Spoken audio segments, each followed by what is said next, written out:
एक छोटे से गांव में अरीबा नाम की एक लड़की रहती थी। उसकी जिंदगी मुश्किलों से भरी हुई थी। बाप का इंतकाल बचपन में हो गया था, माँ बीमार रहती थी और घर में सिर्फ एक पुरानी सी टोकरी बास्केट थी जिसमें कभी सब्जी होती थी, कभी कुछ भी नहीं।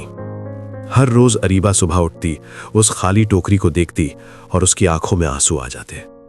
या अल्लाह, मेरे पास कुछ क्यों नहीं, वो अक्सर शिकायत करती। एक दिन गांव में एक बुजुर्ग औरत आई। लोग कहते थे वो अजीब सी थी, मगर उसकी आंखों में सुकून था। उसने अरीबा को देखा और पूछा, बेटा, तुम रोज रोते क्यों हो? अरीबा ने कहा, इस टोकरी को देखिए, ये हमेशा खाली होती है। बुजुर्ग मुस्कुराकर बोली, कल से इस टोकरी का शुक्र अदा करना। अरीबा हैरान रह गई, खाली चीज का शुक्र? बुजुर्ग ने कहा, जो चीज खाली है वो भरने के लिए तैयार होती है। अगले दिन अरीबा ने डर डर कर टोकरी के सामने हाथ जोड़कर कहा, शुक्रिया कि तुम मेरे पास हो, शुक्रिया कि मेरे पास उम्मीद है। कुछ नहीं हुआ। दूसरे दिन फिर कहा, तीसरे दिन भी। गांव वाले हंसने लगे, पागल हो गई है। मगर अरीबा ने शिकायत छोड़ दी और शुक्र शुरू कर दिया। हर रोज वो कहती, या अल्लाह, शुक्रिया इस खाली टोकरी का, क्योंकि ये भरने वाली है। एक दिन एक मुसाफिर गांव से गुजरा। उसने देखा अरीबा अपनी माँ का ख्याल रख रही हैं और मुस्कुराते हुए खाली टोकरी साफ कर रही हैं। उसने पूछा, इसमें क्या है?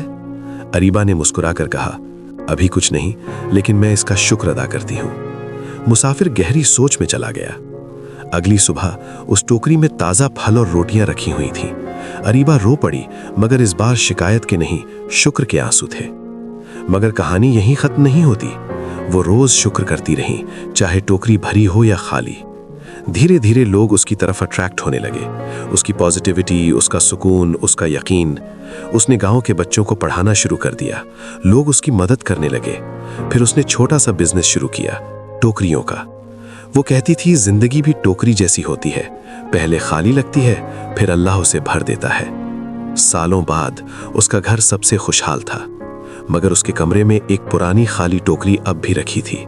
रोज सुबह वो उसे देखकर कहती, शुक्रिया। और सच ये है, उसकी जिंदगी टोकरी से नहीं, शुक्र से बदली थी।